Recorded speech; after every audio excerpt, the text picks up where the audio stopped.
Eto na nga mga chong, marami tayong basketball updates. Coach Tim Cone, dismayado sa performance ng Barangay Ginebra. Anyari sa Barangay Ginebra kontra San Miguel Beermen? Bigay nga ba ang laro? Kagabi nga mga chong ay natapos ang winning streak ng Barangay Ginebra matapos silang i-demolish ng San Miguel Beermen sa score na 82-131. At sa pagkakatalo na yan ng Barangay Ginebra, ay marami ang bulong-bulungan na kumakalat na ibinigay raw ng Barangay Ginebra yung laro sa San Miguel Beermen. Pero ang tanong, may katotohanan nga ba yan? Kung i-review nga natin ang laro, ay makikita nga natin na nagawang ma-outplayed at ma-out-hustle ng San Miguel Beermen ang kupunan ni Coach Tim Cone. Napakaganda ng inilalaro ng San Miguel, samantalang ang Barangay Ginebra ay tila nawalan ng kumpiyansa dahil hindi nga nagpapapasok yung kanilang mga tira at dahil na rin sa kanilang sunod-sunod na turnovers. At masasabi nga natin mga chong na off night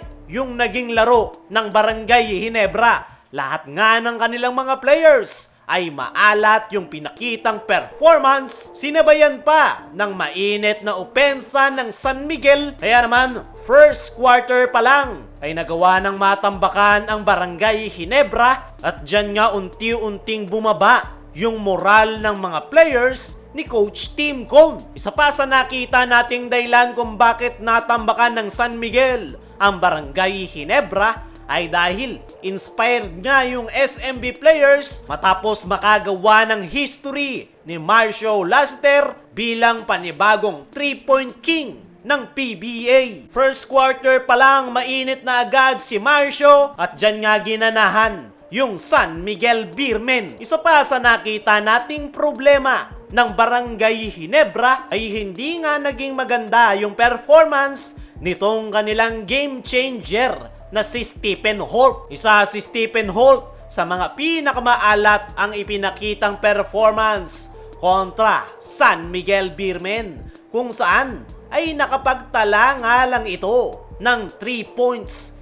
Very unusual yan para sa reigning Rookie of the Year dahil sa mga nakalipas na laro ng Ginebra ay napakalaki ng nagagawang impact nitong si Stephen Holt. Hindi nga rin ito masyadong naramdaman pagdating sa depensa at yan panigurado yung dahilan kung bakit marami yung naniniwala na binigay ng Ginebra yung laro dahil hindi nga nagparamdam yung game changer ng Ginebra na si Stephen Holt. Pero yung pinaka nakita nating malaking problema ng Ginebra kontra San Miguel Beermen ay lumabas nga yung problema nila sa kanilang front court position. Tanging si Japet Aguilar lang yung sinandala ni Coach Tim sa loob ng painted area. Panigurado, marami ang magsasabi dyan na si Japet naman talaga yung inaasahan ng Ginebra sa loob ng painted area. Tama naman yan, pero mas nakakapagpahinga nga si Japet nitong mga nakalipas nilang laro nang dahil yan kay Isaac Go. Pero ngayon na injured si Isaac Go ay napilitan si Coach Tim na i-extend yung playing minutes ni Japet Aguilar. Hindi rin masyadong naging maganda yung performance ni Japet, lalong-lalo na pagdating sa depensa dahil nandyan